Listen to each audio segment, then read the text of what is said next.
الحمدللہ رب العالمین والصلاة والسلام علی خاتم النبیین اما بعد فاعوذ باللہ من الشیطان الرجیم بسم اللہ الرحمن الرحیم الصلاة والسلام علیک یا رسول اللہ وعلی آلک واصحابک یا حبیب اللہ الصلاة والسلام علیک یا نبی اللہ وعلی آلک واصحابک یا نور اللہ۔ درود پاک پڑھنے کے بے شمار فضائل و برکات ہیں۔ فرمان آخری نبی صلی اللہ تعالیٰ علیہ وسلم، جس نے مجھ پر ایک بار درود پاک پڑھا اللہ پاک اس پر 10 رحمتیں نازل فرماتا ہے۔ جس نے 10 بار درود پاک پڑھا اللہ کریم اس پر 100 رحمتیں نازل فرماتا ہے، اور جس نے 100 بار درود شریف پڑھا اللہ کریم اس کی دونوں آنکھوں کے درمیان لکھ دیتا ہے کہ یہ بندہ نفاق اور جہنم کی آگ سے آزاد ہے، اور اسے قیامت کے دن شہیدوں کے ساتھ رکھے گا۔ 100 بار درود پاک، اور انعام کتنا بڑا ہے۔ دنیا کا دستور ہے کام زیادہ تو مزدوری زیادہ، محنت زیادہ تو آمدنی زیادہ ہیں۔ یہاں کم کام کرو تو پیسے تھوڑے ملتے ہیں، مگر میرے رب کی شان دیکھیں، عمل تھوڑا کرتے ہیں اجر زیادہ عطا فرماتے ہیں۔ پھر بھی ہم درود پاک پڑھنے میں اگر سستی کریں تو یہ ہماری کوتاہی ہے۔ براہ کرم بڑی رات ہے، نیت کریں کہ انشاءاللہ روزانہ کثرت کے ساتھ درود پاک پڑھیں گے۔ آئیے مل کر محبت کے ساتھ بآواز بلند درود پاک پڑھ لیں۔ صلو علی الحبیب صلی اللہ تعالی علی محمد صلی اللہ علیہ وسلم۔ تفسیر عزیزی میں ہے، ایک بار ہمارے پیارے آقا مکی مدنی مصطفیٰ صلی اللہ تعالیٰ علیہ وسلم نے پچھلی امتوں کی، ہم سے پہلے جو امتیں آئیں ان کی لمبی لمبی عمروں کے بارے میں جب غور فرمایا، اور اپنی امت کی عمر تھوڑی، نبی پاک کی امت کی عمر اتنی زیادہ نہیں ہے، جب اس عمر کی طرف توجہ فرمائی صلوات والسلام کا دل شفقت سے بھر آیا۔ آپ یہ سوچ کر غمگین ہو گئے کہ اگر میری امت ساری زندگی خوب نیکیاں بھی کرے پھر بھی پچھلی امتوں کی نیکیوں تک نہیں پہنچ سکے گی، تو قلب مصطفیٰ علیہ الصلوۃ والسلام کو گویا دلاسا دینے کے لیے، راحت پہنچانے کے لیے اللہ رب العالمین نے آپ کی امت کو لیلۃ القدر کا تحفہ عطا فرمایا۔ قرآن کہتا ہے بسم اللہ الرحمن الرحیم انا انزلناہ فی لیلۃ القدر وما ادراک ما لیلۃ القدر لیلۃ القدر خیر من الف شہر تنزل الملائکۃ والروح فیہا باذن ربہم من کل امر سلام ہی حتی مطلع الفجر۔ ترجمہ کیا ہے؟ اور تجھے کیا معلوم کہ شب قدر کیا ہے؟ شب قدر 1000 مہینوں سے بہتر ہے۔ انا انزلناہ فی لیلۃ القدر، ہم نے قرآن کو لیلۃ القدر میں نازل کیا، اور تمہیں کیا معلوم لیلۃ القدر کیا ہے؟ شب قدر 1000 مہینوں سے بہتر ہے۔ اس میں فرشتے اور جبرائیل اترتے ہیں اپنے رب کے حکم سے ہر کام کے لیے، وہ سلامتی ہے صبح چمکنے تک۔ تو یاد رہے کہ یہ جو رات ملی ہے نا، یہ نبی پاک علیہ الصلوۃ والسلام کی خوشی کے لیے، پیارے آقا کو راضی کرنے کے لیے رب نے آپ کی امت کو یہ رات عطا فرمائی۔ ہاں، مولانا حسن رضا خان صاحب کیا خوبصورت بات لکھتے ہیں، بہت پیارا شعر ہے۔ آپ لکھتے ہیں جتنا میرے خدا کو ہے میرا نبی عزیز، جتنا میرے خدا کو ہے میرا نبی عزیز، کونین میں کسی کو نہ ہوگا کوئی عزیز، کونین میں کسی کو ہوگا نہ کوئی عزیز۔ آگے لکھتے ہیں جو کچھ تیری رضا ہے خدا کی وہی خوشی، جو کچھ تیری خوشی ہے خدا کو وہی عزیز۔ تو ایسی شان ہے ہمارے آقا علیہ الصلوۃ والسلام کی۔ تو جہاں اس رات کے لیے ہم نے اپنے رب کا شکر ادا کرنا ہے، وہاں نبی پاک علیہ الصلوۃ والسلام کا بھی شکریہ ادا کرنا ہے کہ انہوں نے ہماری فکر کی۔ کتنے شفیق ہیں آقا کہ ہماری عمریں تھوڑی تھیں، ہم پیچھے رہ جاتے۔ پیارے آقا تو نیکوں کے سردار ہیں نا، ان کو تو کوئی فرق نہیں پڑنا تھا، امت پیچھے نہ رہ جائے۔ محبوب پاک کے دل پر غم طاری ہوا، اور اللہ نے اس دل کو غم سے بچانے کے لیے ہمیں ہر سال یہ رات عطا فرما دی۔ اچھا اب اس رات ہوتا کیا ہے؟ انشاءاللہ جیسے میں نے کہا کہ بہت بڑے بڑے اولیاء کرام، علماء کرام، امام اعظم ابو حنیفہ رضی اللہ تعالیٰ عنہ، ان کا قول یہ ہے کہ لیلۃ القدر 27ویں شب ہوتی ہے، مغفرت کی رات ہے، رحمت کی رات ہے، وہ رات ہے جو 1000 مہینوں سے بہتر ہے، سلامتی کی رات ہے۔ حضرت عبداللہ ابن عباس رضی اللہ تعالیٰ عنہ سے روایت ہے کہ سرکار دو عالم صلی اللہ تعالیٰ علیہ وسلم نے فرمایا جب شب قدر آتی ہے تو اللہ پاک کے حکم سے حضرت جبرائیل علیہ السلام ایک سبز جھنڈا لیے فرشتوں کی بہت بڑی فوج کے ساتھ زمین پر نزول فرماتے ہیں، اس سبز جھنڈے کو کعبہ شریف پر لہرا دیتے ہیں۔ میں رک جاتا ہوں، موضوع کچھ اور ہے، مگر آپ نے دیکھا ہم ہر بیان میں کچھ نہ کچھ عشق رسول کی بات بھی کرتے ہیں، کوئی ایک بات انڈرسٹینڈ بھی کرتے ہیں۔ کون جھنڈا لہرا رہا ہے؟ جبریل امین۔ فرشتے کوئی بھی کام اللہ کی مرضی کے بغیر نہیں کرتے، معصوم ہے نا۔ اور جھنڈا کون سا لہرا رہے ہیں؟ کون سے کلر کا ہے؟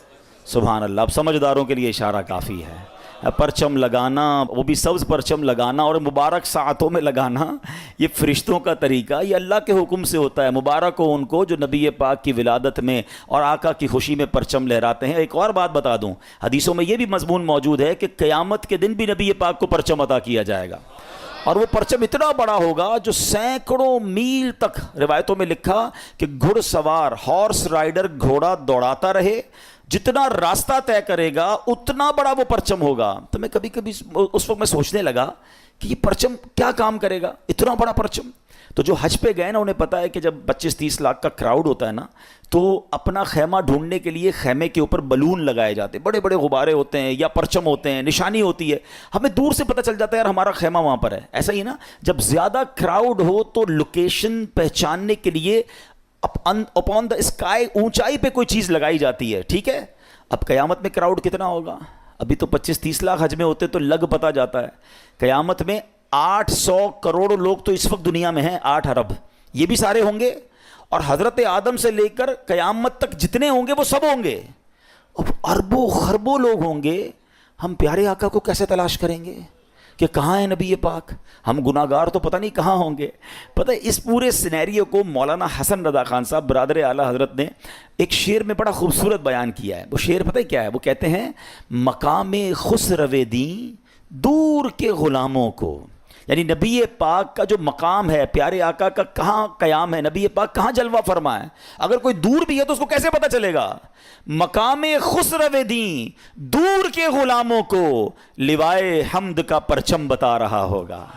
تو آقا کا پرچم دیکھ کر پرچم والے پہچان جائیں گے، چلو چلو میرے آقا وہاں پر ہیں۔ ایک روایت کے مطابق ان فرشتوں کی تعداد، آپ کو پتہ ہے کتنے فرشتے آتے ہیں؟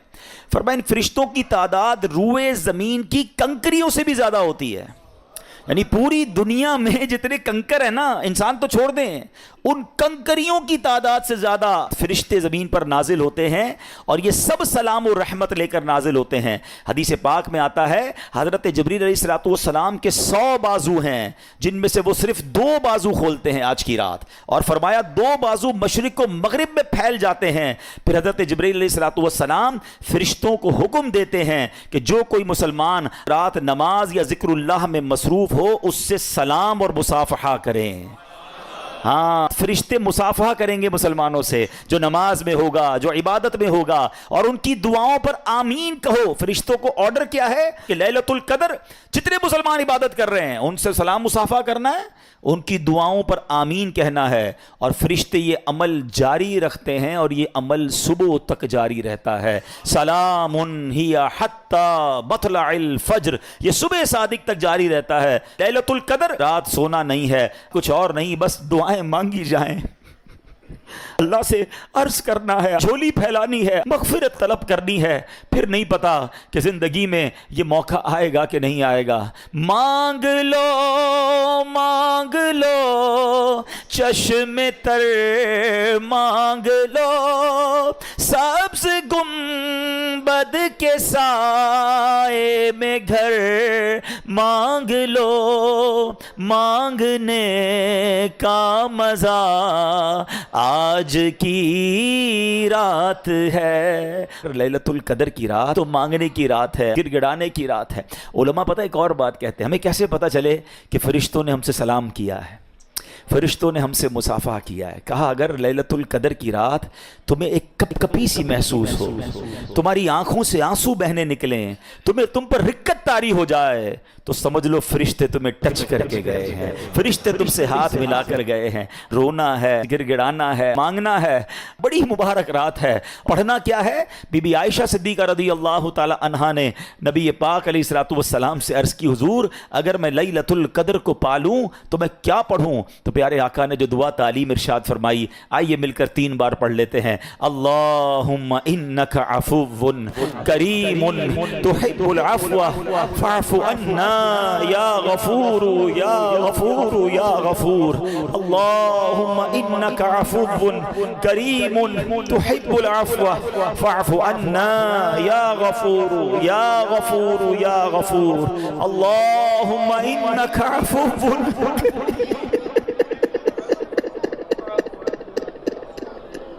فاعف عنا یا غفور یا غفور۔ کتنی پیاری دعا ہمارے آقا ہمیں سکھا گئے کہ اللہ سے کیا کہنا ہے، اللہم انک عفو، اے اللہ تو معاف کرنے والا ہے، تحب العفو، معافی کو پسند کرتا ہے، فاعف عنا، اے اللہ ہمیں بھی معاف کر دے۔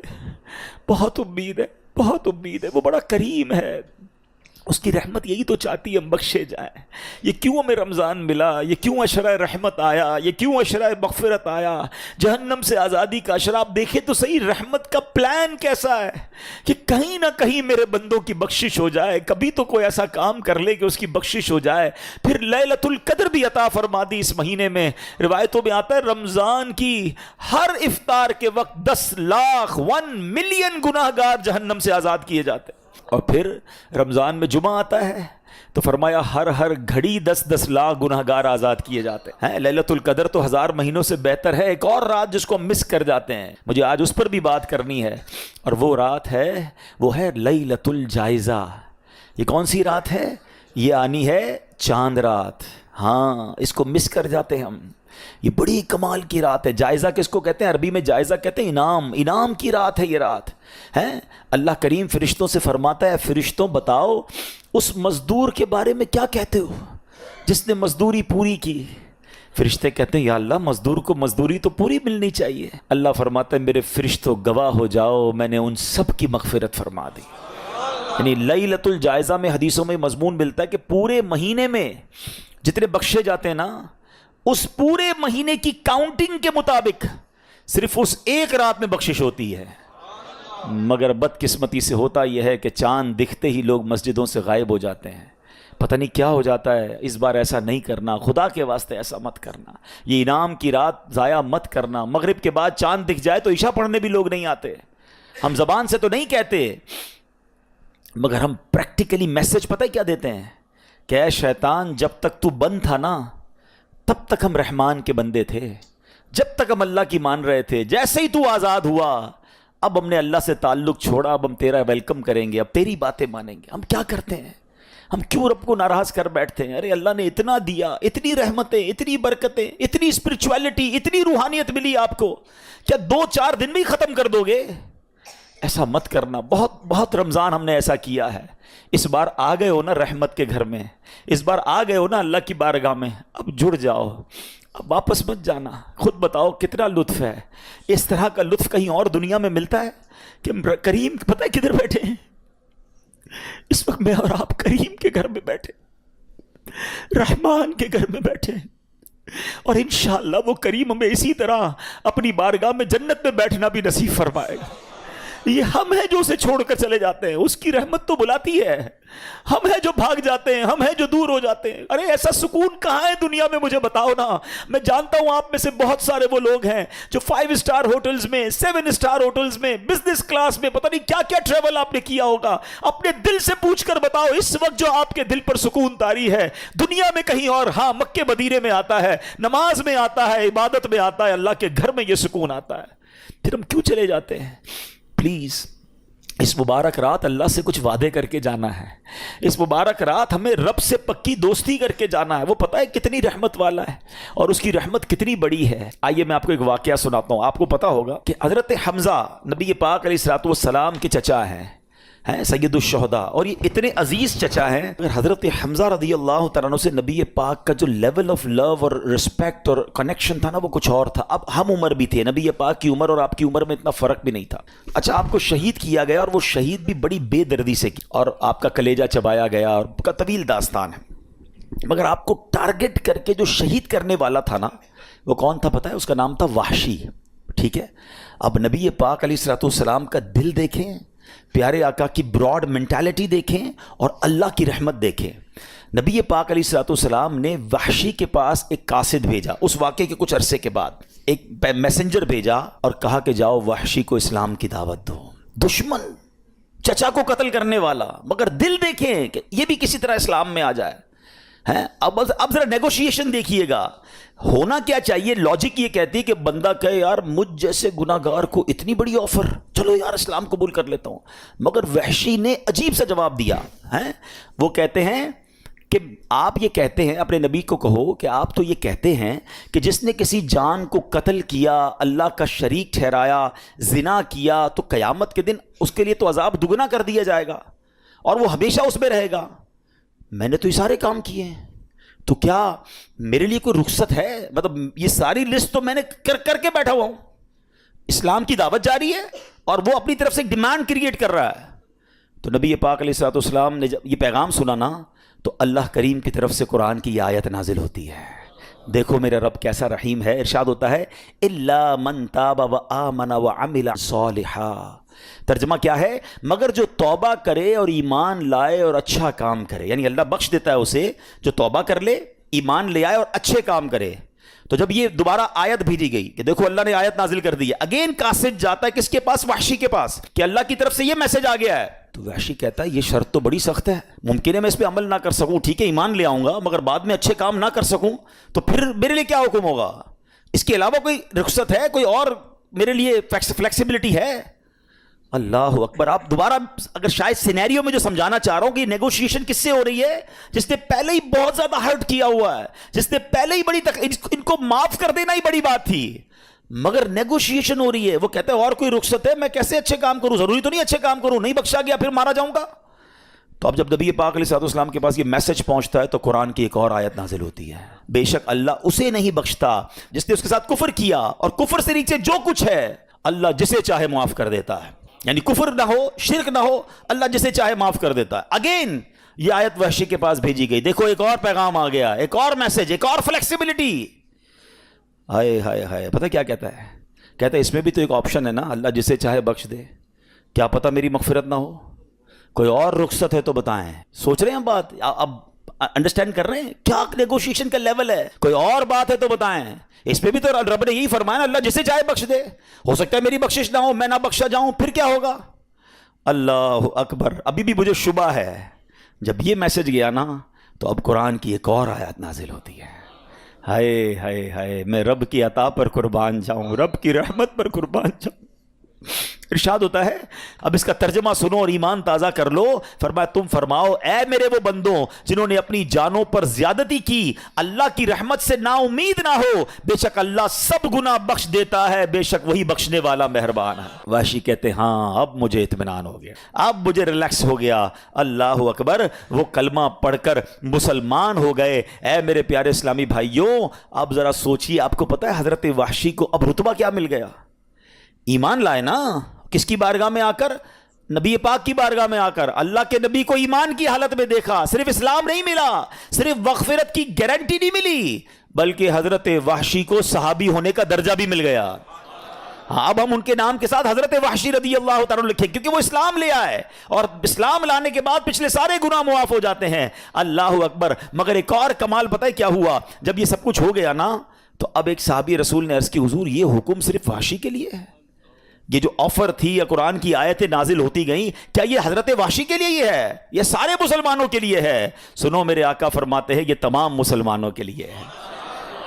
ہائے ہائے ہائے، اس خوبصورت واقعے سے یہاں نبی پاک کا جو اوپن ہارٹ ہے، نبی پاک کی جو براڈ مینٹالٹی ہے، نبی پاک کی جو معافی اور درگزر ہے، وہ بھی سیکھنے کو مل رہا ہے کہ اپنے چچا کو شہید کرنے والے کو کسی طرح مسلمان کر لوں، وہ ایمان لے آئے، ارے کچھ بھی کر کے اس کے لیے باقاعدہ آفرز کریٹ کی جا رہی ہیں۔ یہ کیسا دل گردہ ہے، اور ہم اس نبی علیہ الصلوۃ والسلام کے امتی ہو کر چھوٹی چھوٹی باتوں پر دشمنیاں لگائے بیٹھے ہیں، رشتہ داریاں کاٹے بیٹھے ہیں، اپنے دوستوں سے اپنے رشتہ داروں سے نہیں ملتے ہیں۔ ایسا نہ کریں۔ دیکھیں یہ اسلام ہے، اور پھر اس کے بعد اللہ کی رحمت تو دیکھو کہ رب نے کیا کیا ارشاد قرآن میں فرما دیے، لا تقنطوا من رحمت اللہ، اے میرے بندوں میری رحمت سے مایوس نہ ہونا، اللہ سارے گناہ معاف فرما دیتا ہے۔ تو اگر آج ہم بھی گناہ گار ہیں، اگر آج ہم بھی خطا کار ہیں، تو ہمیں اپنے رب کی رحمت سے امید رکھنی ہے۔ سبحان اللہ۔ اور پھر اللہ کی رحمت سے مایوس نہیں ہونا۔ ایک اور واقعہ سنیے، حضرت سیدنا زید بن اسلم رضی اللہ تعالیٰ عنہ سے مروی ہے، کہتے پہلی امت میں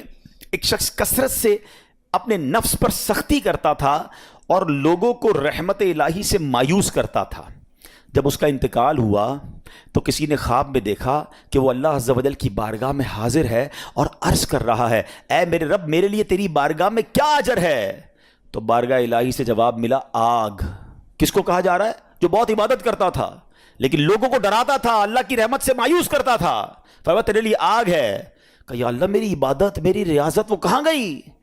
تو فرمایا تو دنیا میں لوگوں کو میری رحمت سے مایوس کرتا تھا، آج میں تجھے اپنی رحمت سے مایوس کر دوں گا۔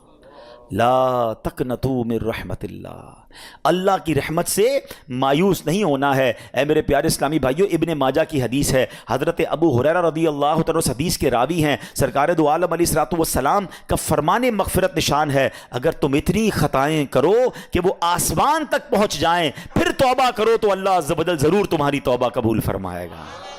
ہائے ہائے کیسا مالک ہے ہمارا۔ سنیے ایک اور جگہ اللہ کے حبیب علیہ الصلوۃ والسلام فرماتے ہیں، بے شک اللہ عز و جل رات کے وقت اپنا دست قدرت پھیلا دیتا ہے تاکہ دن میں گناہ کرنے والوں کی توبہ قبول فرمائے، اور دن میں اپنا دست قدرت پھیلا دیتا ہے تاکہ رات کے وقت گناہ کرنے والوں کی توبہ قبول فرمائے، یہاں تک کہ سورج مغرب سے طلوع ہو۔ یاد رکھیے توبہ کا دروازہ کھلا رہتا ہے، یہ ایک وقت آئے گا قیامت سے پہلے، جب تک وہ وقت نہیں آئے گا نا توبہ کا دروازہ کھلا ہے۔ اور وہ وقت پتہ ہے کیا ہے کہ جو سورج ہے یہ مشرق سے طلوع ہوتا ہے نا، اور ویسٹ میں ایسٹ سے نکلتا ہے اور ویسٹ میں غروب ہوتا ہے۔ قیامت سے پہلے ایک دن ایسا آئے گا کہ سورج مغرب سے نکلے گا، اور یہ وہ دن ہوگا جس کے بعد کسی کی توبہ قبول نہیں کی جائے گی۔ تو ہمیں نہیں پتا وہ دن کب آ جائے، اچھا وہ دن بے شک صدیوں بعد آئے، ہماری سانسیں کب ختم ہو جائیں ہمیں نہیں پتا۔ تو ہمیں توبہ فوری کرنی چاہیے، توبہ میں تاخیر نہیں کرنی چاہیے، اور اس کی رحمت چاہتی ہے کہ ہم توبہ کر لیں تو وہ ہمارے سارے گناہوں کو معاف فرما دے۔ اللہ اکبر۔ ایک اور خوبصورت حدیث پاک سنیے، حضرت سیدنا انس بن مالک رضی اللہ تعالیٰ سے مروی ہے کہ میں نے نبی پاک علیہ الصلوۃ والسلام کو یہ فرماتے ہوئے سنا ہے، اللہ عز و جل ارشاد فرماتا ہے، اے ابن آدم اگر تیرے گناہ آسمان کی بلندی تک پہنچ جائیں پھر تو مجھ سے مغفرت کا سوال کرے میں تیری مغفرت فرما دوں گا، اور اس کی ذرہ برابر پرواہ نہ کروں گا۔ اے ابن آدم اگر تو زمین کے برابر خطائیں لے کر میری بارگاہ میں حاضر ہو تو میں اس کے مطابق تیری بخشش فرما دوں گا، بشرطے کہ تو میرے ساتھ کسی کو اپنا شریک نہ ٹھہرائے۔ کنڈیشن ایک ہے، شرک نہیں کرنا ہے، اس کے علاوہ جتنے گناہ ہوں سچی توبہ کر لے وہ کریم معاف فرما دیتا ہے، اور وہ کیسا معاف کرنے والا ہے۔ اے میرے پیارے اسلامی بھائیوں، ایک بار نبی پاک علیہ الصلوۃ والسلام کے ساتھ صحابہ اکرام بھی بیٹھے تھے، عورت سے بچہ بچھڑ گیا تھا، تو ایک عورت بھاگ رہی تھی اور اس نے قیدی بچے کو اٹھا کر اپنے سینے سے لگایا، جب دیکھا کہ بچہ مل گیا، بٹ جس طرح ماں سے بچہ بچھڑ جائے اور وہ دوڑتے ہوئے آ کے بچے کو کیسے پکڑتی ہے، تو صحابہ کرام بھی بیٹھے ہیں، نبی پاک علیہ الصلوۃ والسلام موجود ہیں، اس عورت کو بہت ٹائم بعد اپنا بچہ ملا، اس نے چمٹایا، اسے دودھ پلانے لگی، سینے سے لگا کر رونے لگی، تو پیارے آقا علیہ الصلوۃ والسلام نے فرمایا اس عورت کو دیکھ کر بتاؤ کیا یہ اپنے بچے کو جہنم میں ڈال دے گی؟ تو عرض کی کہ حضور اللہ کی قسم کبھی نہیں ڈالے گی، یہ تو اس کو خراش بھی نہیں آنے دے گی، میں خلاصہ عرض کر رہا ہوں۔ تو پیارے آقا علیہ الصلوۃ والسلام نے فرمایا اللہ عز و جل اپنے بندوں پر اس سے کہیں زیادہ رحم و کرم فرماتا ہے جتنی یہ عورت اس بچے پر مہربان ہے۔ آئے ہائے، ایک روایت میں آتا ہے اللہ کی 100 رحمتیں ہیں، اللہ نے اس دنیا میں ایک رحمت ہی نازل فرمائی ہے۔ اچھا اس رحمت کا صلہ پتہ ہے کیا ہے؟ یہ ماں جو ہم سے پیار کرتی ہے، جو والد ہمارا خیال رکھتا ہے، جانور اپنے بچوں کا خیال رکھتے ہیں، لوگ ایک دوسرے پر جو رحم کرتے ہیں، سب کچھ اس ایک رحمت کی برکت سے ہے۔ یہ ماں کا جو پیار ہے نا، ہر ماں اپنے بچے سے جو پیار کرتی، جان دینے کے لیے تیار ہو جاتی ہے، جانور بھی اپنے بچوں سے پیار کرتے ہیں، روایتوں میں آئی ہے سب اس ایک رحمت کا صلہ ہے جو پوری دنیا میں آپ کو رحم نظر آتا ہے. فرمایا 99 رحمتیں قیامت کے دن کے لیے باقی رکھی ہیں. اللہ قیامت کے دن وہ 99 رحمتیں شامل کر کے اپنے بندوں کی بخشش فرمائے گا. ہائے ہائے کیسا رحیم کیسا کریم ہے میرا مولا. اے میرے پیارے اسلامی بھائیوں، حضرت سیدنا جابر بن عبداللہ سے مروی ہے کہ نبی پاک علیہ الصلوۃ والسلام کا فرمان، میری شفاعت میری امت کے کبیرہ گناہ والوں کے لیے ہے. اور اسی طرح ایک اور صحابی کے بارے میں آتا ہے کہ ایک اعرابی نے عرض کی، اب دیکھیں اللہ پر بھروسہ کیسا، کہتے حضور کیا قیامت کے دن گناہ گاروں کا حساب رب خود لے گا، اللہ حساب لے گا؟ تو نبی پاک علیہ الصلوۃ والسلام نے کہا ہاں وہ خود لے گا. تو عربی مسکرانے لگ گیا، ریلیکس تھا، عربی گاؤں سے آیا ہوا تھا، صحابہ دیکھ رہے ہیں. تو نبی پاک علیہ الصلوۃ والسلام نے اس سے مسکرانے کی وجہ پوچھی کہ جواب تو بڑا سیویئر تھا کہ کون حساب لے گا، اللہ لے گا. میں نے کہا ہاں اللہ لے گا. تو مسکرا رہے ہو؟ تو کہتا ہے جب کریم کسی پر قدرت پاتا ہے نا تو معاف کر دیتا ہے، جب حساب لیتا ہے تو درگزر فرماتا ہے. اے ہائے نبی پاک نے فرمایا یہ عربی سچ کہہ رہا ہے. جان لو اللہ سے بڑا کریم کوئی نہیں، وہ سب کریموں سے بڑھ کر کریم ہے. کریم قابو پا لے نا تو پھر معاف ہی کر دیتا ہے. اس کو پتا ہے بندہ پھنس گیا ہے، اس کی پکڑ ہو گئی ہے، وہ معاف کر دیتا ہے. اور اللہ تو سب سے بڑا کریم ہے، سب سے بڑا معاف کرنے والا ہے. ایک کمال کا میں آپ کو واقعہ سناتا ہوں. حضرت موسیٰ علیہ نبینا علیہ الصلوۃ والسلام کے دور کا واقعہ ہے. اللہ کریم نے آپ کو حکم دیا کہ اے موسیٰ فلاں علاقے میں جاؤ، میرے ایک ولی کا انتقال ہو گیا ہے، تو اس کا جا کر نماز جنازہ ادا کرو، غسل کفن کا انتظام کرو. آپ ادھر گئے، آپ نے جب غسل کفن کے لیے کوشش کی تو لوگ کہنے لگے آپ کدھر آ گئے، یہ تو بڑا گناہ گار، بڑا بدکار اور زمانے کا بیکار شخص ہے، آپ اس کا جنازہ پڑھنے آئے ہیں. بہرحال آپ نے وہ سارا کچھ کر دیا. پھر اللہ سے کہا کہ یا اللہ بندے تو یہ کہہ رہے ہیں تیرا نافرمان تھا، گناہ گار تھا، اور تو فرماتا ہے تیرا ولی. اللہ نے فرمایا موسیٰ بات یہ بندے بات تو صحیح کر رہے ہیں، یہ جو کہہ رہے ہیں نا یہ سب ٹھیک کہہ رہے ہیں، مگر بات یہ ہے کہ اس بندے نے مرنے سے پہلے جب اس کی وفات کا وقت قریب آیا نا تو 5 کلمات کے ذریعے اس نے مجھے پکارا. اے موسیٰ میں نے ان 5 کلموں کی وجہ سے اس کی مغفرت فرما دی. حضرت موسیٰ نے کہا یا اللہ مجھے 5 سینٹنس بتا دے، مجھے وہ 5 کلمات بتا دے کہ صدیاں گناہ کر کے اتنے بڑے گناہ گار کو صرف 5 کلموں کے لیے بخش دیا تو نے.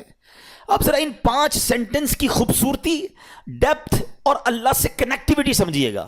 کاش یہ بات سمجھ آ جائے کہ توبہ کہتے کس کو ہیں، اللہ سے کنیکٹیوٹی کسے کہتے ہیں. ہم کانوں کو ہاتھ لگانا یا اللہ میری توبہ، ہمارے تو سٹائل ہی دوسرے ہیں نا. توبہ کسی اور شے کا نام ہے. توبہ کے لیے کوئی بہت بڑا اہتمام کرنے کی ضرورت نہیں ہے، بس دل سے ایک بار پکارنے کی ضرورت ہے. سچی پکار ہو جائے، ایک بار سچی کنیکٹیوٹی ہو جائے، وہ کریم پچھلے سارے گناہ معاف فرما دیتا ہے. اس پتہ ہے گناہ گار نے وہ 5 جملے کیا کہے؟ وہ کہتا ہے اے اللہ تو جانتا ہے کہ میں نیکوں سے محبت کرتا ہوں اگرچہ خود نیک نہیں ہوں. ذرا سوچئے، میں خود نیک نہیں ہوں مگر تو جانتا ہے مجھے نیکوں سے پیار بڑا ہے. دوسرا سینٹنس کیا تھا؟ یا اللہ تو جانتا ہے میں گناہ گاروں سے بغض رکھتا ہوں، فاسقوں سے بغض رکھتا ہوں حالانکہ میں خود گناہ گار ہوں. سمجھ رہے بات کو؟ اپنے گناہوں کا اعتراف، اقبال جرم ہے. بندے کو کہو تو گناہ گار، بولتا ہے میں کدھر گناہ گار بھائی، مجھ سے بڑا تو نیکی کوئی. ہم تو پہلے یہی ماننے کے لیے تیار نہیں کہ میرے گناہ کتنے ہیں. اللہ کی بات دنیا سے چھپا لو، اللہ سے چھپتا نہیں کچھ. ادھر اقبال کریں، ادھر مانیں، ایکسیپٹ کریں. ہاں دنیا کی عدالت میں اگر ہم کہیں جا کے اپنا جرم ایکسیپٹ کر لیں سزا سنائی جاتی ہے. سبحان اللہ، میرے رب کی رحمت کے انداز ہی نرالے ہیں، اس کی عدالت کے دستور نرالے ہیں. کوئی سچے دل سے جا کے مان لینا یا اللہ میں سب سے بڑا گناہ گار، اس کی رحمت اس کی بخشش فرما دیتی ہے. اس نے کہا کیا کہا؟ یا اللہ ہوں بڑا گناہ گار، میں گناہ گاروں سے نفرت رکھتا ہوں مگر مولا خود بھی گناہ گار ہوں. تیسرا جملہ کیا تھا؟ یا رب اگر مجھے معلوم ہو جائے نا کہ میرے جنت میں داخل ہونے سے تیری ملکیت میں کوئی کمی آ جائے گی تو پھر میں تیری جنت کا کبھی تجھ سے سوال نہیں کروں گا، کیونکہ مجھے پتا ہے تیری جنت بہت بڑی ہے. مجھے داخل کر کے تیرا کچھ بھی نہیں جانا، تیرا کچھ نہیں جانا، میرا بیڑا پار ہو جانا ہے. تو پھر میں تجھ سے کیوں نہ مانگوں؟ مجھے بخشنے میں تیرا کیا جائے گا؟ تو کریم، تیری جنت بہت بڑی، تیری رحمت بہت بڑی. تو یا اللہ مجھے اگر یہ معلوم ہو جائے کہ مجھے جنت میں داخل کرنے سے تیری ملکیت تھوڑی ہو جائے گی پھر میں جنت نہیں مانگوں گا. چوتھا سینٹنس کیا تھا؟ یا رب اگر مجھے معلوم ہو جائے کہ میرے جہنم میں داخل ہونے سے تیری ملکیت میں اضافہ ہو جائے گا تو میں جہنم سے تیری پناہ بھی نہیں مانگوں گا. اگر جہنم میں ڈالنے سے تیری ملکیت میں، تیرے ملک میں اضافہ ہو رہا ہے تو پھر مجھے ڈال دے جہنم میں راضی ہوں، مگر مجھے پتا ہے کہ مجھے جہنم میں ڈالنے سے تیری ملکیت میں کوئی اضافہ نہیں ہوگا، تو ویسے ہی مالک ہے، تو ویسے ہی خالق ہے، سب کچھ تیرا ہے۔ اور آخری جملہ سنیے، وہ کیا کہتا ہے؟ یا رب اگر تو مجھ پر رحم نہیں کرے گا تو پھر کون کرے گا؟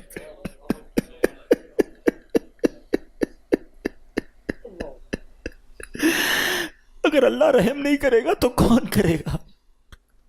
آج اس کی رحم کی بھیک لینے تو آئے ہیں، آج اس کے کرم کی خیرات لینے تو آئے۔ ہم مانتے ہیں یا اللہ، ہم سب ایکسپٹ کرتے ہیں، ہم نے بہت گناہ کیے، ہم نے بہت خطائیں کی، لوگوں سے ڈر لگتا رہا کہ کوئی دیکھ نہ لے، مالک معلوم تھا تو دیکھ رہا ہے، پھر بھی ہم نے گناہ کیے، دروازے بند کر کے گناہ کیے، لائٹ آف کر کے گناہ کیے، علاقے تبدیل کر کے گناہ کیے۔ ہم سب مانتے ہیں مولا، مگر یہ پتا ہے ہمیں بخش دے گا تو تیری رحمت میں کمی نہیں آئے گی، تیرا جائے گا کچھ نہیں۔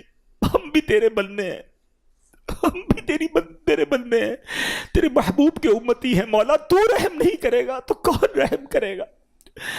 آج اسی توجہ کے ساتھ اپنے اعمال پر نظر کرنی ہے میرے پیارے اسلامی بھائی۔ ایسے کریم سے کوئی دور نہیں ہوتا ہے، ایسے کریم سے کوئی نافرمانی نہیں کرتا ہے، وہ کیسے بخشتا ہے، وہ کیسے معاف کرتا ہے۔ میں نے کہا نا، ایک لمحے کی کنیکٹیوٹی چاہیے۔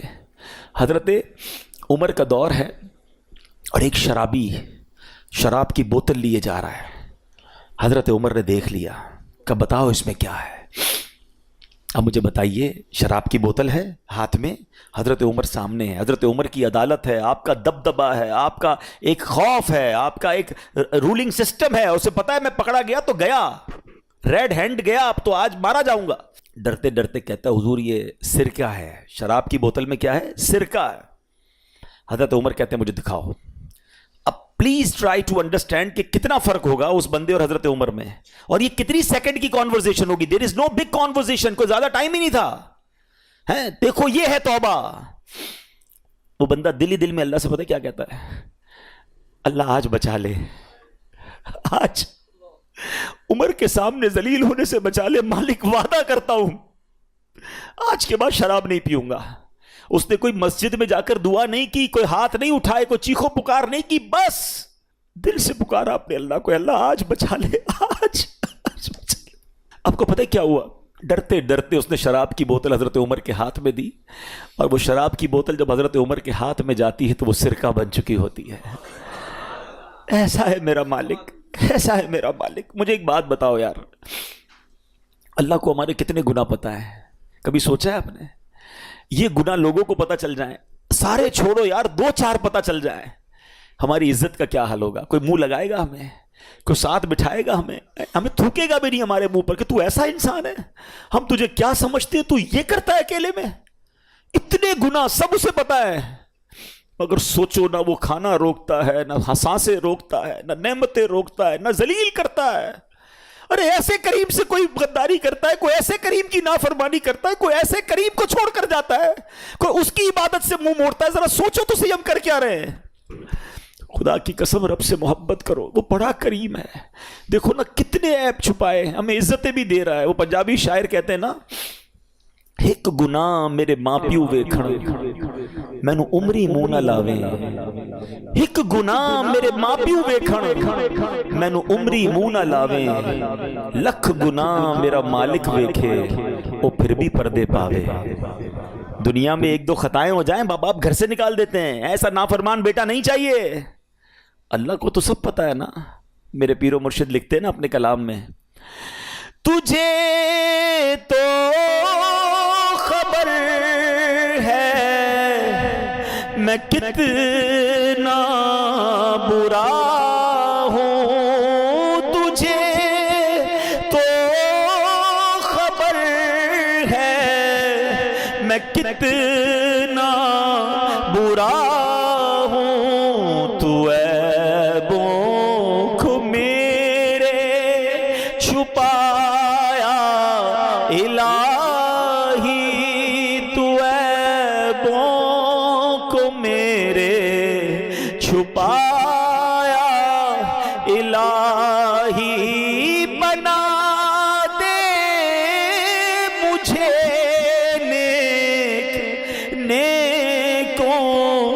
کا صدقہ بنا دے مجھے نیکوں کا صدقہ، گناہوں سے مجھ کو بچایا الہی، گناہوں سے مجھ کو بچایا الہی۔ مل کر پھر شب قدر کی دعا، اللہم انک عفو کریم تحب العفو فاعف عنا یا غفور یا غفور۔ اللہم انک عفو کریم تحب العفو فاعف عنا یا غفور یا غفور یا غفور۔ اللہم انک عفو کریم تحب العفو فاعف عنا یا غفور یا غفور یا غفور۔ پتہ ہے وہ کیسا کریم ہے؟ آئے میں آپ کو بخاری شریف کی حدیث سناتا ہوں۔ حضرت سیدنا ابو ہریرہ رضی اللہ تعالیٰ عنہ سے مروی ہے کہ جناب رسول اللہ صلی اللہ علیہ وسلم کا فرمان ہے، میرا بندہ جب کوئی گناہ کر لیتا ہے پھر کہتا ہے اے میرے مولا میں نے گناہ کر لیا ہے مجھے معاف کر دے، تو اللہ فرماتا ہے میرا بندہ جانتا ہے کہ اس کا کوئی رب ہے جو گناہ معاف بھی کرتا ہے اور پکڑ بھی لیتا ہے، اے فرشتوں گواہ ہو جاؤ میں نے اپنے بندے کو بخش دیا۔ پھر جتنا رب چاہتا ہے وہ ٹھہرا رہتا ہے، پھر اسے گناہ ہو جاتا ہے، پھر عرض کرتا ہے یا الہی میں نے گناہ کر دیا ہے بخش دے۔ اللہ فرماتا ہے میرا بندہ یہ جانتا ہے اس کا کوئی رب ہے جو معاف بھی کرتا ہے اور گناہ پر پکڑ بھی لیتا ہے، فرشتوں گواہ ہو جاؤ میں نے اپنے بندے کی بخشش فرما دی ہے۔ اللہ فرماتا ہے، حدیث کے الفاظ ہیں، بندہ جتنی دیر رب چاہتا ہے وہ ٹھہرتا ہے، پھر گناہ ہو جاتا ہے، پھر کہتا ہے یا اللہ گناہ ہو گیا ہے، اے اللہ معاف کر دے۔ اللہ فرماتا ہے میرا یہ بندہ جانتا ہے اس کا کوئی رب ہے جو گناہ معاف بھی کرتا ہے پکڑ بھی لیتا ہے، اے فرشتوں گواہ ہو جاؤ میں نے اپنے بندے کی بخشش کر دی ہے، اب جو چاہے کرے۔ معافی مانگنے والا اس کو اتنا پسند ہے۔ پلیز اے میرے پیارے اسلامی بھائیوں، آج بدل کے جانا ہے۔ ہم نے پہلے بھی کئی رمضان گزارے ہیں، کئی بار توبہ بھی کی ہے، یہ آنسو پہلے بھی بہے ہیں، مگر کیا وجہ ہے کہ جب رمضان جاتا ہے ہم پھر گناہوں میں پڑ جاتے ہیں، حرام دیکھتے ہیں، حرام سنتے ہیں، حرام بولتے ہیں، کئی حرام کماتے ہیں۔ خدا کے واسطے یہ نہ کریں، ہمیں نہیں پتہ ہم کتنا جئیں گے۔ نوجوان نظر آ رہے ہیں، کیا جوان نہیں مرتے؟ کیا صرف بوڑھا ہی مرتا ہے؟ ہمیں نہیں پتہ، بعض اوقات دادا موجود ہوتا ہے، پوتا قبر میں چلا جاتا ہے۔ پچھلے رمضان میں کئی لوگ ہمارے ساتھ تھے، اس بار نہیں ہیں، کیا پتہ اگلے رمضان میں ہم نہ ہوں، ہم قبر میں ہوں۔ اللہ نے پتہ ہے کیا کیا ہے ہمارے ساتھ، آپ کو اندازہ ہی نہیں ہے۔ میرے رب نے ہم پر اتنی بڑی مہربانی کی ہے کہ ہمیں ایک بار پھر مغفرت کا موقع دے دیا ہے، پھر رمضان دے دیا، پھر لیلۃ القدر دے دی، پھر اپنے گھر میں بلا لیا۔ یار اس سے بڑا کیا احسان ہوگا؟ اب بھی بدل کر نہ جاؤں، اب بھی اسے راضی کر کے نہ جاؤں، اب بھی اس سے دوستی کر کے نہ جاؤں، تو یہ میری کتنی بڑی کوتاہی ہوگی۔ تو اے میرے پیارے اسلامی بھائیوں، خدا را اپنی زندگی کا ٹرننگ پوائنٹ بنا دیں۔ کب تک گناہ کرتے رہیں گے؟ کب تک اللہ کو ناراض کرتے رہیں گے؟ کب تک نمازیں قضا کریں گے؟ کب تک حرام کمائیں گے؟ یار ہمیں نہیں پتا، ہم چلے جائیں گے، یقین کرو چلے جائیں گے، ہم یہاں نہیں رہیں گے، زیادہ عرصہ نہیں رہیں گے، سب نے جانا ہے، مگر جدھر جانا ہے نا اس کو روشن کر لو۔ مجھے بتاؤ ان اچھے بیڈ رومز اور نرم گدوں کا کیا فائدہ کہ دنیا میں تو شاندار لگژری گھر بنا لیے، قبر میں آگ اور بچھو انتظار کر رہے ہو۔ بدل دو اپنی زندگی کو، اللہ کو راضی کر لو۔ اس بار ایسا پلان کر لیں کہ کچھ بھی ہو جائے، اب آ گئے نا کریم کے گھر پر، اب اسے ناراض نہیں کریں گے انشاءاللہ۔ اب ہماری کوئی نماز قضا نہیں ہوگی، ہم حرام روزی کے قریب بھی نہیں جائیں گے، ہم رمضان کے بعد بھی مسجد سے اپنا تعلق مضبوط رکھیں گے۔ اچھا یہ نیت پہلے بھی ہوئی ہے، میں اب اپنے بیان کو اینڈ کرتے ہوئے ریزن آپ کو ڈسکس کرنا چاہتا ہوں۔ اس کے پیچھے ریزن ہے ہم کیوں رمضان کے بعد پھر گناہوں میں پڑ جاتے۔ میں نے بہت غور کیا کہ یار توبہ کرتے وقت سچی نیت ہوتی ہے، لوگ بڑی ایموشن ہوتے ہیں، آنکھوں میں آنسو ہوتے ہیں، نیتیں کرتے ہیں، پھر کیوں چینج نہیں ہوتے؟ تو اس کی ایک بڑی وجہ پتہ ہے کیا ہے؟ بڑی وجہ یہ ہے کہ ہم رمضان کے بعد جا کر بیٹھتے انہی دوستوں میں ہیں، اسی گیدرنگ میں جاتے ہیں جو بے نمازیوں کی ہے، جو حرام کام کرنے والوں کی ہے، بلکہ وہ ایسے دوست ہیں کہ اگر ہم نماز پڑھیں تو مذاق اڑاتے ہیں، کہتے ہیں بھائی پڑھ لی نا رمضان میں جتنی پڑھنی تھی، اب کیا کرنا ہے؟ ہیں؟ ارے ٹوپی لگانا شروع کر دے کوئی تو دوست مذاق اڑانا شروع کر دی، کیا ٹوپی پہننا شروع کر دی ہے، بس جمعہ پڑھ لیتے ہو ٹھیک ہے. اب دوستوں کا پریشر جو ہے نا ہمیں نماز کی طرف نہیں آنے دیتا. ماشاءاللہ کئی لوگ رمضان میں داڑھی شریف کی نیت کرتے ہیں، تھوڑی تھوڑی شیپ بھی بڑھ جاتی ہے. دوست مذاق اڑاتے ہیں، بھائی کیا مولوی بننا ہے، وہ شیو کر دیتے ہیں. دوست اس کو سنیما میں لے جاتے ہیں، دوست اس کو غلط کاموں میں لے جاتے ہیں. اور وہ بیچارہ جس نے رمضان میں توبہ بھی کی تھی، نیت بھی کی تھی، انہی گیدرنگ میں جا کر وہ پھر برباد ہو جاتا ہے. کیا اس بار بھی یہی ارادہ ہے آپ کا؟ اپنے پہلے دل سے پوچھ لو کہ مجھے نیک بننا ہے کہ نہیں بننا. نہیں بننا تو پھر تمہاری مرضی. اور اگر نمازی رہنا ہے، اللہ کا اچھا بندہ رہنا ہے، قبر روشن کرنی ہے، آخرت بہتر کرنی ہے، تو you have to forward some steps. کچھ تو آپ کو آگے بڑھ کے کرنا پڑے گا نا. اس میں سب سے پہلا کام یہی ہوگا کہ آپ برے دوستوں کو چھوڑ دیں. آپ اچھے دوست اپنے، آپ بے نمازیوں کے ساتھ نمازی نہیں بن سکیں گے. آپ جواریوں کے ساتھ بیٹھ کر، شرابیوں کے ساتھ بیٹھ کر اللہ کا پسندیدہ بندہ نہیں بن سکیں گے. ہمارے کچھ بچے یہ نوجوان بیٹھے ہیں نا، یہ کہتے ہیں ہم بڑے پکے ہیں بھائی، ہمارے دوست شراب پیتے ہیں، ہم نہیں پیتے، ہم تو صرف بیٹھتے ہیں. وہ جوا کھیلتے ہیں، ہم تو صرف بیٹھتے ہیں. ہمیں پتہ ہے وہ غلط کام کر رہے ہیں، ہم بیٹھتے ہیں. حضرت آج آپ بیٹھ رہے ہیں، تھوڑے دنوں بعد آپ یہ کام کریں گے. یہ دنیا کا دستور ہے کہ اچھوں کی صحبت تجھے اچھا بنا دے گی اور برے کی صحبت تجھے برا بنا دے. یہ بچوں کو سمجھ نہیں آتا، نوجوانوں کو سمجھ نہیں آتا. چلے میں آپ کو ایک لاجیکلی ایگزامپل سے سمجھا دیتا ہوں. دنیا میں کسی بھی ہیروئن چی، کسی بھی شرابی، کسی بھی جواری، کسی بھی گیمبلر، کسی بھی جناب قاتل، کسی بھی چور سے اگر ملاقات ہو جائے، اس سے ایک سوال پوچھ لیجئے گا، یہ عادت کدھر سے ملی ہے؟ کیا جواب دیں گے سب؟ بتائیے نا. میں نہیں کہہ رہا، آپ خود کہہ رہے ہیں. کہاں سے ملی ہے؟ دوستوں سے. کوئی ایک نہیں کہے گا کہ جناب برتھ ڈے کے دن امی نے گفٹ میں جو مجھے نا چرس کا سگریٹ دیا تھا کہ بیٹا آج برتھ ڈے گفٹ ہے، یا ابو نے پستل لا کے دی تھی بیٹا یہ جاؤ چوری شروع کر دو. یہ ساری عادتیں برے لوگوں کو دوستوں سے ہی ملی ہیں. ہم کیوں یہ سمجھتے ہیں مجھے نہیں ملیں گی؟ یہ امپیکٹ ہے، صحبت اثر رکھتی ہے. اب آپ کہیں گے جناب اس دور میں اچھے دوست کہاں ملیں گے؟ ہاں، دس از دا گڈ کوشچن. الحمدللہ آج کے دور میں دعوت اسلامی کا ماحول ہے جہاں ہمیں اچھے دوست ملتے ہیں. ہم نماز نہ پڑھیں تو بلانے آ جاتے ہیں. آپ مدنی قافلوں میں سفر کریں، آپ دعوت اسلامی کے اجتماعات میں آئیں، آپ فیضان مدینہ جانا شروع کریں تاکہ ہماری کنیکٹیوٹی رہے، ہم آتے رہیں، ہم مسجد سے جڑے رہیں. اور ایک آخری بات کر لیتا ہوں، ایک فارمولہ دے دیتا ہوں. اگر آپ پنکچول رہنا چاہتے ہیں نا نماز میں، عید کے بعد بھی، تو میں آپ کو ایک فارمولہ آج دے دیتا ہوں. دیکھیں ایک بات یاد رکھیں، شیطان چھوٹے گا چاند رات کو. جب وہ چھوٹے گا نا، اس کا ایک ہی ٹارگٹ ہوگا. اتنا غصے میں ہوتا ہے کہ وہ چاہتا ہے کہ ان 3 دنوں میں ان کے ساری روحانیت بیڑا غرق کر دوں، میں تیا پاچا کر دوں، ان کی اسپرچولیٹی ساری برباد کر دوں. سنیما میں، ڈراموں میں، تفریح گاہوں میں، پتہ نہیں وہ ہلا گلا 3 دن لوگ مچاتے ہیں کہ پتہ نہیں شیطان چھوٹا ہے یا یہ چھوٹے ہیں. سوچئے تو صحیح، ہم اللہ کے بندے ہیں بھائی، تو ہم کیوں بھاگ جاتے ہیں مسجد سے؟ مطلب رمضان یعنی ایک چاند دیکھ کر مسجد آباد، اگلا چاند دیکھ کر مسجد ویران. یہ کون سا مذاق ہے؟ یہ رمضان نے تو پریکٹس کروائی نا میری اور آپ کی. یعنی یہ بہانہ ختم کر دیا ہمارا رمضان نے کہ میں 5 وقت نماز نہیں پڑھ سکتا. رمضان نے یہ سکھایا کہ ہم بھی چاہیں تو 5 وقت نماز پڑھ سکتے ہیں، تو رمضان کے بعد بھی پڑھ سکتے ہیں. تو آپ نے کرنا یہ ہے کہ یہ جو 3 دن ہے نا، اس میں آپ نے اپنے اوپر سختی یہ رکھنی ہے کہ میں نے 5 کی 5 نمازیں عید کے 3 دن باجماعت پڑھنی ہے. پڑھیں گے انشاءاللہ. اس سے پتہ کیا ہوگا؟ یہ طوفان نکل جائے گا. ہاں، آپ نے 3 دن اپنے آپ کو لوز کیا نا، آپ پھر نہیں آ سکو گے. شیطان 3 دن میں ڈسکنٹینیو کرتا ہے. آپ نے شیطان کو جواب یہ دینا ہے کہ کچھ بھی ہو جائے، بے شک میرے گھر پہ مہمان ہیں، ان کو بھی کہوں گا چلو بھائی نماز پڑھ کے آتے ہیں. وہ کہیں نا یار عید رمضان تو چلا گیا، تو بھائی رمضان کے بعد بھی نماز فرض ہے، چلے دوبارہ چلتے ہیں. آپ نے اگر یہ 3 دن میری بات مان لی، امیر اہل سنت کا اعلان کرتے ہیں، کچھ لوگوں کو سمجھ نہیں آتا، وہ نباز ہیں، وہ حکیم الامت ہیں، ان کو پتہ ہے کیسے لوگوں کو ٹریٹ کرنا ہے. وہ کہتے ہیں 3 دن مدنی قافلے میں چلے جاؤ.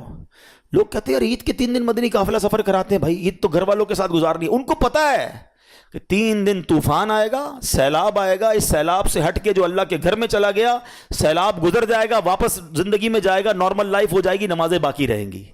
تو واقعی ایسا ہے، اگر 3 دن اپنے آپ کو اپنے گناہوں سے بچا لیا، نمازوں کی پابندی کی، آپ انشاءاللہ دعا دیں گے آپ کی نماز جاری رہے گی، آپ کا انشاءاللہ گناہوں سے بچنا جاری رہے گا. ان 3 دنوں میں گناہوں کے سیلاب میں بہنا نہیں ہے. اللہ پاک ہم سب کو اس عید پر بھی، لیلۃ الجائزہ میں بھی اپنی خوشی والے کام کرنے کی توفیق عطا فرمائے. ہم مسلمان ہیں، ہماری عید بہت پاکیزہ ہونی چاہیے. یاد رکھیے اسلام میں سیلیبریشن کا کوئی منع نہیں ہے، خوشی کا کوئی منع نہیں ہے. اچھے کپڑے پہنیں، اچھے کھانے کھائیں، بچوں کو عیدی دیں، فیملی کے ساتھ ٹائم گزاریں، دوستوں کے ساتھ دعوت کھائیں، ایوری تھنگ از اوکے. ہر چیز میں ایک بات یاد رکھ لیں، ایک آخری بات کہہ دوں. شیطان نے نا ہمارے ساتھ ایک اور گیم کی ہے، بڑی عجیب گیم کی ہے. شیطان نے ہمارے ساتھ گیم یہ کی ہے کہ ہم جب بھی خوشی مناتے ہیں نا، whenever we try to celebrate something, ہر خوشی میں شیطان نے اللہ کو ناراض کرنے والا کام ایڈ کروا دیا ہے. اب مجھے پہلے ایک بات بلند آواز سے بتائیں گے، خوشی دینے والا کون ہے؟ دولت دینے والا کون ہے؟ گھر دینے والا کون ہے؟ شادی کے لیے رشتہ ہمارے گھر پر بھیجنے والا کون ہے؟ شادی ہو گئی اس کے بعد اولاد دینے والا کون ہے؟ یہ ساری خوشیاں دینے والا اللہ. عقل مند کون ہوگا کہ جو خوشی دے اس کا شکریہ ادا کرے؟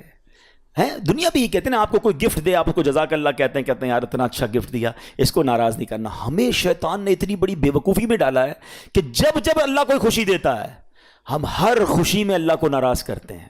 آپ کہیں کیسے؟ چلیں ابھی بتاتا ہوں آپ کو. شادی ہوتی ہے، کتنی مشکل سے ہوتی ہے، پوچھو ان ماں باپ سے جن کے بچوں کے رشتے نہیں آ رہے. آپ کے گھر میں شادی ہوئی، کون سا گناہ ہے جو شادی میں لوگ نہیں کرتے؟ ناچ گانے ڈھول تماشے میوزک بے پردگی. اب تو وہ ہو رہا ہے جو زبان سے بھی ادا نہیں ہو پا رہا. ہوتا ہی نہیں ہوتا. لوگوں سے کہو یار کیا کر رہے ہو؟ خوشی میں چلتا ہے. خوشی میں نہیں چلے گا، خوشی چلی جائے گی، کیونکہ خوشی رب نے دی ہے نا. اگر وہ ناراض ہو گیا تو تمہاری خوشی چلی جائے گی. ہم نے دیکھا ہے 2-2 کروڑ روپے شادی پہ خرچ کیے، پتہ نہیں کانسرٹ کیے، ہنگامے کیے، ڈھول تماشے کیے، فائر ورکس کیے، اور آ کر تھوڑے دنوں بعد کہتے ہیں حضرت دعا کرے بچی سسرال میں خوش نہیں ہے، 4 سال ہو گئے اولاد نہیں ہے. تم نے اللہ کو ناراض کرنے میں کوئی کسر چھوڑی تھی؟ قرآن کہتا ہے لَإِن شَكَرْتُمْ لَأَزِيدَنَّكُمْ، تم میرا شکر ادا کرو میں تمہیں اور عطا کروں گا. اچھا اولاد دی اللہ نے، بڑی دعائیں کی، اللہ نے بچہ دے دیا. بچے کی برتھ ڈے میں کیا کرتے ہیں؟ کیا قرآن خوانی نہیں ہو سکتی؟ کیا نعت خوانی؟ کون کہتا ہے کیک نہ کاٹیں بھائی، کیک کھلائیں دوستوں کو، بلائیں فیملی کو، لیکن اس میں ڈھول تماشا کدھر سے آ گیا؟ میوزک کدھر سے آ گیا؟ بے پردگی کیوں شامل کی؟ ہمیں اندازہ ہی نہیں ہے ہم اللہ کو کیسے ناراض کر رہے ہیں. ہر خوشی پہ اللہ نے نیا گھر دیا، نئے گھر کی پارٹی کرنی ہے، دوستوں کو بلانا ہے، ادھر بھی ناچ گانے کرنے ہیں، ادھر بھی جوا ہونا ہے. اچھا جناب نیا بزنس شروع ہو رہا ہے. مجھے تو یہ سمجھ نہیں آتا کہ تمہیں نیا پلازا شروع کرنے کے لیے، نیا بزنس شروع کرنے کے لیے میوزیکل شو رکھنے کی کیا ضرورت ہے؟ کیا اب لڑکیاں دکھا کر میوزک دکھا کر تمہارے اپارٹمنٹ بکیں گے؟ کیا آپ کا شاپنگ سینٹر ناچ گانے کے بغیر شروع ہی نہیں ہو سکتا؟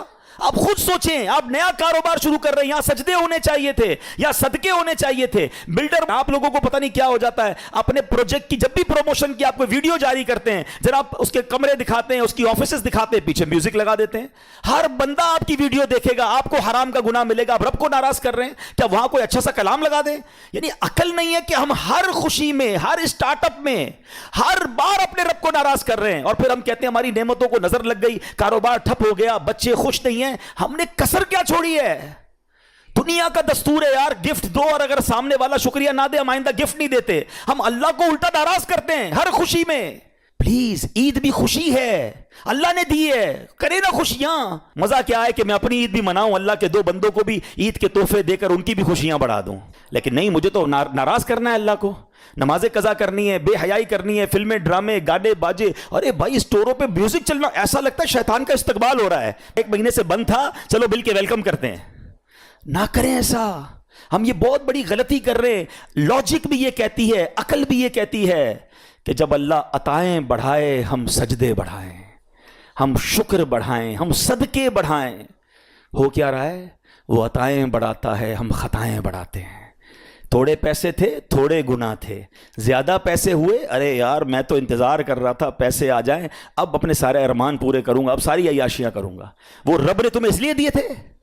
سوچیں، عقل یہ کہتی ہے ادھر سے عطائیں بڑھتی رہیں، ادھر سے سجدے شکرانے بڑھتے رہیں. بہت کچھ کہہ گیا میں، عقل مندوں کے لیے اشارہ کافی. ایک جملہ اگر میرے ساتھ دہرا لو، میرے دل میں بہت دکھی ہوں اس معاملے میں. ایک جملہ آج آپ اگر لے جائیں، نوجوان بھی لے جائیں، یہ بچے اسٹینڈ لو نا کہ میری شادی میں اللہ کو ناراض نہیں کروں گا.